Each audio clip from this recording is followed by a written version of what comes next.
So now, of course, it is Wednesday, which means it's time to actually get to Mailbag Monday. Wow.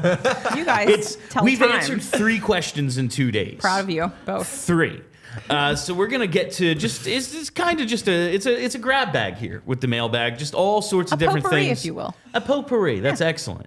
We're gonna start it off with a question from Stackatoshi, which is a great name. Love it. What does the Tippett extension mean for Konecny's extension? He's got to be asking for around $7.5 million plus a year for 7+ years, right? Probably. Probably. He should probably be the highest paid player on the team. If you could get him, what's Sean Couturier is at 7.75? Yes. Now the term, like, Konecny's not old, but he's not 24. You know, if you could get him at $7.5 million. That's really good. With the cap going up, it's an absolute bargain. And like, if things don't go your way, someone would take Travis Konecny at $7.5 million. Easy. Regardless of the term, like, that would be really good.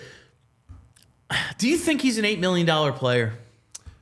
I mean, I think so. Based off of kind of some of the stuff that I saw about the salaries around the league, I would say just what Konecny also means to his team and the talent level that he's at, I would say, yeah, he's worth that $8 million.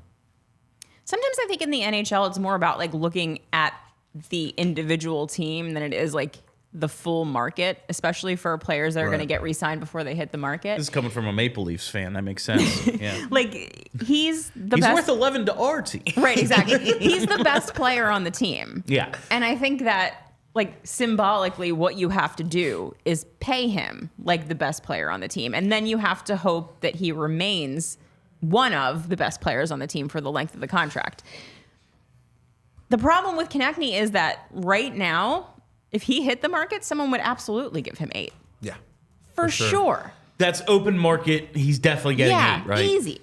So, you know, maybe you can get him to take a little bit of a hometown discount. But either way, like, anything between 7.5 and 8, I'm not going to be upset about a Travis Konecny And also, contract. like, don't look at 2020, 2021, and then the 2021-22 seasons. Those were down years for Travis. But overall, like, you see the sample size. He's been producing for this team. Under Torres, he's like He really has turned 42 on. points in 50 games. 4 of them are on the power play. Like, he scores near a point a game on a team that does not score. Yeah. He's the one scoring. He's the guy. Yeah, like, he's the guy who scores for this team. I like Travis Konecny a lot, and I know if he hits the open market, like, he definitely gets 8. Yeah. Like, easily. Maybe I just brought up his hockey reference to check his age. I didn't check his age. So he will be, he's a 3'11" guy. So on March 11th, he will turn 27. So it would be, he's eligible for an extension on July 1st. He still has another year on his contract. So we're talking about age 28 to 35 seasons of Travis Konecny at these, like, I know he's worth it in terms of if he hit the mark. I just don't look at him like, I think 8 is the threshold where it's like, that is the upper caliber guy. Now, he's an all-star. He scores a ton of goals for this team. Like you said, he's the best player on the team. You're more worried about the years than the AAV. I'm definitely worried more about the years, but just in terms of like how I perceive Travis Konecny, it's not as an $8 million player. Okay. No. And I think that's just because maybe I just still haven't caught up in my mind with what he's done over the last 2 years. Because for the longest time, we talked about Travis Konecny as being a good third piece on a line with 2 good players. But he was never the guy making the line good. And that was for the last, 4 years? 5 years? And now he's the guy making the line good. And I think that some of our perceptions of what he's worth to the team haven't really caught up to what we're seeing from him. I mean, this team is not doing what they're doing this season without Travis Konecny. Now, the question then becomes, I mean, it is worrisome to think of having him signed through 35. It's always worrisome to think about having a guy signed through that age. That's the problem with UFAs in the NHL, is that you have to pay for past performance and hope they don't totally fuck you when they're old. Is it better to trade him now? Ooh. You could get some stuff for Travis Konecny. Like and that's along the same lines as this question we got from one of our regulars, TK for MVP. do you guys think Danny is going to lock up TK during the offseason or next year after his contract is up? Because he's got a whole nother year after this year. He's eligible for an extension July 1st with the 1 year left on his deal. I think, like, the sooner you do it, the more you save. Prices never go down on players. I mean, he could get hurt and go to shit, but then it's like, okay, why are we re-signing you? Exactly, you know? Prices never go down on guys. And as the cap goes up, so too will everyone's price tags. Does it make more sense, though, just where the Flyers are? Because, like, re-signing him all hinges on the idea of we're ahead of schedule. Mm-hmm. And so having him makes sense. If you're not, and it's like, well, okay, when he's 30, we'll be good again.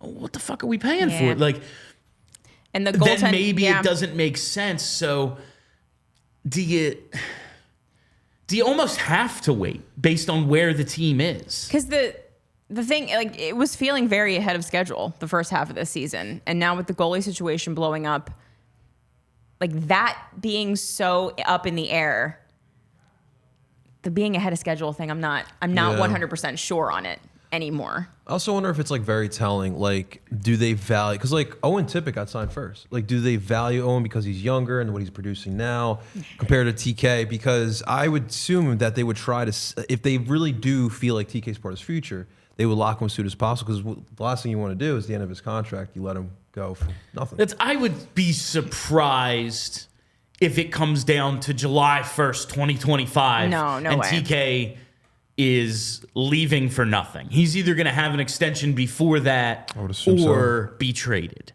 Would he be a deadline trade next year then, you think? That's while, like, if, you know, going back to the first question, say it's 7 and 7.5, you know, you could trade that, I guess. It's way easier to trade a guy on a $5.5 million cap hit that's expiring in a couple of months, though. It's just way easier to trade a dude like that. Way more teams can afford it. You can cover half his salary for just the rest of the season, get a bigger return from a team that you trade him to. I almost, as much as it's like a couple of weeks ago, I might have been like, just get him locked up. He's here. Yeah. I think where the team is right now, it's impossible not to think they have to wait. I don't think you're wrong. I kind of feel like if he's not signed by, like, Christmas next season, maybe we're looking at something happening here. Yeah. I mean, at least, you know, a really hard shopping and then seeing what people offer. And if they don't offer enough, then you sign him. That, like, if trading him isn't, because Charlie's made the point a couple of times, say we're good in a year or two. Yeah. And guess what we need?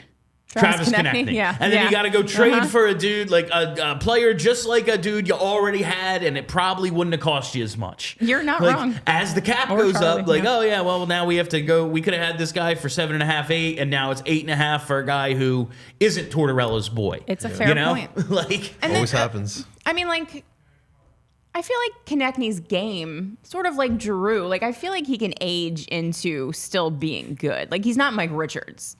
You know, like, he's not going to break down, I don't think, like that. He definitely does not absorb contact as much as Mike Richards. Right. So, I mean, 33-year-old Travis Konecny could probably still be a pretty good NHL player. So, I could talk myself into either. I know. Honestly, yeah.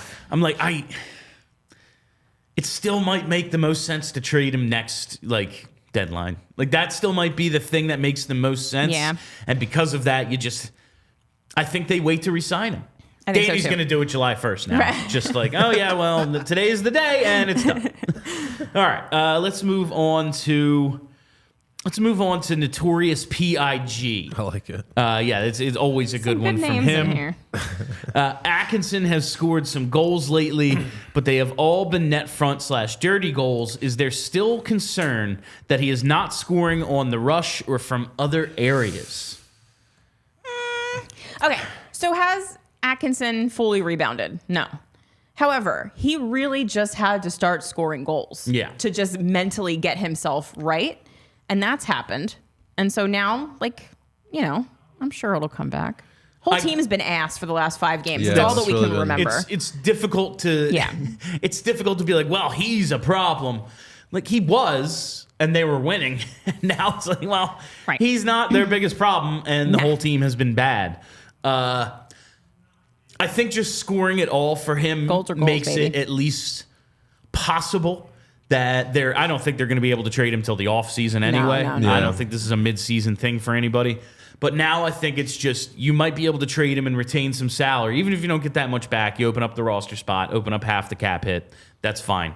You'll be able to do that rather than buy him out, which I think was a legitimate possibility at one point. Oh, Yeah. at the beginning of the season, certainly. It was starting to look like that was going to be the best possible option. I'm not concerned about him right now because I feel like his play is balancing out. But I think the bigger problem is just the team in general, just scoring goals. But I think he's gonna continue finding his touch here as the season goes on. Yeah, absolutely. I would like to see him because he's back to getting chances. Yeah. Like it would be nice if he got a breakaway and scored every now and then. Like I would that not would hate just it. remind General, too. everyone, like, hey, he's good. Yeah. Like making the chance is huge. Like you can't score without making the chance, but you do have to score sometimes. Like he's like 0 for 7 on his last 7 breakaways. Yeah, not great. That seems difficult to do. I see. I skipped this question. Okay, from Big Yoin, I send Brenna, our producer, like when the questions are going to be asked, and then I go out of order. Heading into the off season, what's a player you'd like to see the front office pursue by trade or free agency, specifically to fill the 1C role? Well, obviously, Elijah Patterson, right? Yeah, There it is. He's my guy. That's the one. 14 mil, The only one. 4 first-round picks. I'm fine with it. I mean, I don't know that I want them to do either of those things this offseason. Nice, but It would be surprising if they're like telling us in March, hey, get ready to lose some guys because we are rebuilding. Right. And then in July, they're like, yeah, we're done with that. Time for the next step. Yeah, let's sign somebody who's 32 to an $8 million That's contract. like, and that's why, like, I'm trying to focus. Like, my idea of offer sheeting Elias Pettersson. Yes, it's unlikely, but there's something going on there in Vancouver. You know what, though? If anyone's going to bring back the author sheet, it's Keith. This it's is Keith my Jones. thing. Keith Jones will do it. This is all about getting back to the Flyers' roots. Let's We're do a it. premier team that does wild shit. We're always relevant. We don't care if it's smart or dumb. We're balls to the Let's wall. go. That's who the Flyers are. Offer sheeting is a huge part of that. Write it up. They offer sheeted Kessler. They offer sheeted Chris Gratton, Shea Weber. This is part of the fabric of this organization. Let's go. Trying to steal. Good We old can't days. draft for shit. That has been proven time and time again for 50 years. Let's just steal someone else's already good player. There is no way Vancouver matches like 13 and a half, 14 mil. I don't think so. Their GM came out a couple weeks ago and said, there are no superstars here. Ooh. You have a dude. Don't telegraph that thing, my dude. Yeah, like they don't want to give him huge money. that's crazy. They think they can get him for like the Claude Giroux contract or like 10 mil or something, like the Canucks will Canuck. Nylander contract. No, I'm sorry, he's better than those guys, and he's 24 years old. Is he only 24? Yeah, he's Oh, this has to he's happen. the Nolan Patrick draft. Remember when you everyone make was- up for one of the greatest all-time failures, the 2017 draft. We sound like the Sixers now. So you Jeez. know how Tort said that he reads all the letters that he gets? Let's start writing some letters. Start writing some letters. Elias Pettersson. I gotta buy some letters. stamps. Yeah, envelopes, the whole thing. Handwritten letters because that's personal. People like that. I'm with Kelly. I don't think that this will happen. I don't think it should happen, but I will point this out. Didn't the Rangers do something similar with Panarin? Like he wasn't 32, That's- but he was a little bit No, older. the Rangers were like, listen, we're rebuilding, and they got a couple of top draft picks. Those guys haven't really worked out. I mean, Lafreniere actually looks like he can play, but in terms of like top picks that these guys have been, it was like, yeah, well, we got lucky because Adam Fox only wanted to play here. We have an awesome goalie, and Artemi Panarin wants to come, so rebuild's over. Yeah. Like, I guess if that sort of situation occurred, it would speed things up. And now it's like, Elias, just hang baby. out for a couple of years, Come and then on. Michkov's going to be here, bro. Exactly. Like, and then we're going to have a 45% power play. Oh my God. Could you imagine? I'm trying to right now bring up the free agent list for this summer, and damn it. Are you looking at I don't want centers? any of them. Yeah, Stamkos, Voracek, whose career's over. And it's a shame. But I'm just trying. So what about Pedersen is Lindholm? Lindholm is interesting. That's exactly 29. who they shouldn't go after. Right. That is the kind. This is an irresponsible. I mean, that's a good team paying him what you have to pay on the free agent market. Is well, you're gonna have to live with that because we want to win now. Okay. So there's nothing internal for 1C, right?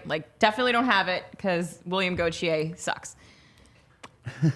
So we don't really need this player next year. Next year's not the year. So unless someone offer sheeting Pedersen, unless something like that is available to you this summer, I really don't see the point in going hard for anybody. And then I would have to look and see what the following summer's UFA class is. Could be better. I don't know. But if you don't really need that guy next year. As they say, if you build it, they will come, Bill. I just love this idea. One, they have to get a first round pick for Sean Walk to make the Pedersen thing work. Because at that price tag that you're going to have to pay him to get an offer sheet that Vancouver won't match, it's 4 first round picks. Mm-hmm. 3 of them could be this year. So it wouldn't be the worst thing in the world. All right, it's one draft. Also, is anybody that we got going to be as good as Pedersen? I'll tell you right now, no. Probably not. There's no chance. They're going to be shooting for a number 1 defenseman, and that's with this team's luck, they're going to get another Provorov. Yeah, he's all right. Yep. Now we got the whole chat tweeting Charlie now to offer sheet PHLY's back. Oh yeah, Charlie's so against the idea. He thinks, he's just the offer sheets don't work. No one's ever going to do it. The Flyers do it. No one's asking for pragmatism in this moment, Charles. No. We're talking about fun. He's a goddamn professional, and he has to be logical. Not us. It's We're infuriating. playing NHL 24 here, people. Exactly. It's infuriating, honestly, how I don't know how you deal with it every day. pragmatic he is. The last question from my absolute favorite Twitter account, Dr. Evil Gritty. Dr. Evil Gritty. Hey. I straight up asked Charlie. I said, "Is it you?" And he was like, "Dude, you know how stressed I am all the time? It's because I have no free time." Which is hilarious. All right, Charlie. that makes sense. You don't have time to run a troll account. Sounds like something Someone that asked person if it said. was Someone me. pointed to you the other day. I did it once before. You can't do it twice in your life. It's you sad. had Carcillo's Yeah, mustache, I was so Dan you're not Carcillo's Dr. mustache. But that's I'm not- exactly what someone running this troll account would Fair say. enough. But anyway, Dr. Evil Gritty, this is just a great question. I'm happy you're both here for it. If Sean Couturier finishes his contract with Flyers and misses 0 games, he will finish his Flyers career with 1,291 games played, 100 more than any player in franchise history. Is Sean Couturier, who was stripped of his hilarious. I love that. That's so good. It's so good. A top 10 Flyer of all time. That's a really great question. It is. Especially projecting ahead. If they win a cup and Yes. he's Selke level Couturier. Or some semblance of that. A number 2 shutdown guy. Maybe he doesn't have that same offense, the 30 goals that we've seen when he was healthy and in his prime, but he's a Jordan Staal for a cup team for years. Mm-hmm. Several playoff runs, hopefully an actual parade. Top 10. It's a real tough list to crack because so That's many the thing, dudes are immovable. Exactly. You got, the 70s guys. You can't move any of them. None of them. They won 2 cups and they're Right. all in the Hall of Fame. Can't take Lindros off. Right. Can't take Lindros off. I guess you have to keep Mark Recchi on there because of the numbers for no other reason. I was so happy with your explanation about Mark Recchi too. It's And going back, show me the line, because Bill. I too have erased how everyone else in that locker room turned on Bill It Barber. was mostly, in my mind, Yes, Mark Recchi. it was all Mark Recchi. Yeah, Yeah. I totally forgot It had that nothing to do Bush with did it, Primo by the way. and Gagne and Bush, all guys who I Totally love. forgot Bush did it, I know. It's Anyway, only Mark Recchi. Only Mark Recchi. Can't take Lindros out. Can't take Recchi out. Could you take Leclerc out? I don't think. I mean, how many guys have scored? What do you have? 5 straight 40-goal seasons, Yeah. back-to-back 50s? That's tough. Oh, man. And top 10 all time in franchise. It's just not about how good you were. No. It's the impression Like the And Legion you got of like Doom. Bernie in there Hardwick, too. too. The right? Legion of Doom is something every hockey fan of a certain age and older knows. Yes. Like that's a thing. Yeah. Can you take away? Like we're running out of spots. Well, let's put like it this G, way. he's not Well, that's what- surpassing G, well, that's right? what- yeah. Nah. If he wins, does he surpass G? Ah, see, yeah. If Is- they win a cup with Sean Couturier, He does. I agree. he Like might. if you were to make the list, Easily. G's on it, but Couturier's ahead of him If Couturier wins the cup, yeah. I could see that. and plays his whole career here. Yeah. Yeah, the whole career here is also a big deal. I could see it. The case could be made. Well, G could come back. Contract's up after Come on, next baby. year. It's not going well up there. Come home. The real home. This poor bastard. I wouldn't wish coming back here on anyone. Like he did his time, man. Thank you for your service. Seriously. But like, I think like, But if it would be fun. If he did come back, I feel like people would appreciate him a lot more because, like, obviously they when he was here, it's like, oh, take the C off his sweater, like, you know, like. And now when he comes back, I feel like people would appreciate him more. God forbid he comes back and the same thing that happened in Ottawa happens here where the team just Oh, falls apart. man. They'd be like, see? I told you. He has might been be on cursed. a lot of Oh, teams that Drew. have fired their coach. Fair enough. Just saying. He's been through like Maybe 12 he should be the coaches. coach. Man. Maybe he should be the Player coach. What if he's the coach of this team that wow. wins? That would be a thing. I mean, he's good enough to play to like 39 probably because he's still Easy. producing pretty well. Yes, Like, he's he's still really so good sick. there. He had a career high in goals last season. He just got down the ice 3-on-3 and scored a winner for the Sens the other night. It would be interesting, like how we would look at him and Couturier if he were to come back. But that's the guy. So who's on the list? Clark, Barber, Bernie, Mark Howe. Mark Let's Howe. go with Yeah. Lindros, Leclerc. Larry, good enough. I'm just kidding. G. Yeah. You say Recky? Yeah, Recchi. So there's like How two many you got spots. there? That's Two? 8 out of 10. You said Howell, right? Yeah. What about, Desjardins? do you put Desjardins on there? I suppose. I guess you could. He was their best defenseman for a very long time. Yeah, that was a considerable amount of time where he was the only defenseman on the team. The only basically. defenseman. It's on a the tough team. list. Man, Tough list to make out. but like I think I would put, especially if they win, I would put Couturier over like Desjardins. I would too. Yeah, I would. So So I guess he's firmly on then. if he plays the rest of his career and these next few years at a high level, and they eventually win, he's definitely a top 10 flyer all time. 100. Yes, I agree. What Okay. if it's just like a bunch of like playoff talk. appearances? One Eastern Conference Finals is still put him right in there. I think like if he's an integral part of this thing for the majority of the rest of his contract, I think he's in the top 10. Like that is a long career, man. Yeah. Like to come over in the Carter trade as a draft pick and like get selected at number 8 and then play here for 15 years, that's a long freaking time, man. It is a long time. Like maybe just on if he finishes this contract in Philly, like just on longevity, he might be on the list because like 100 more games than anyone else. After that top 8, I feel like the list gets A little open. fuzzy enough that you could put him on there. And like Leach has to be on there. Like there's guys. yeah. There are guys who should be on. Like it's hard not to put half the 70s. Like they won back-to-back cups. Okay, off topic. I was thinking about this while I was at the alumni game.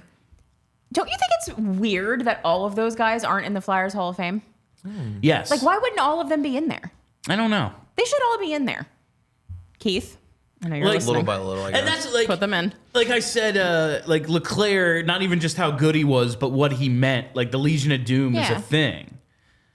Dave the Hammer Schultz is as recognizable with the Flyers logo as any other player, Yeah. except maybe Bobby Clark.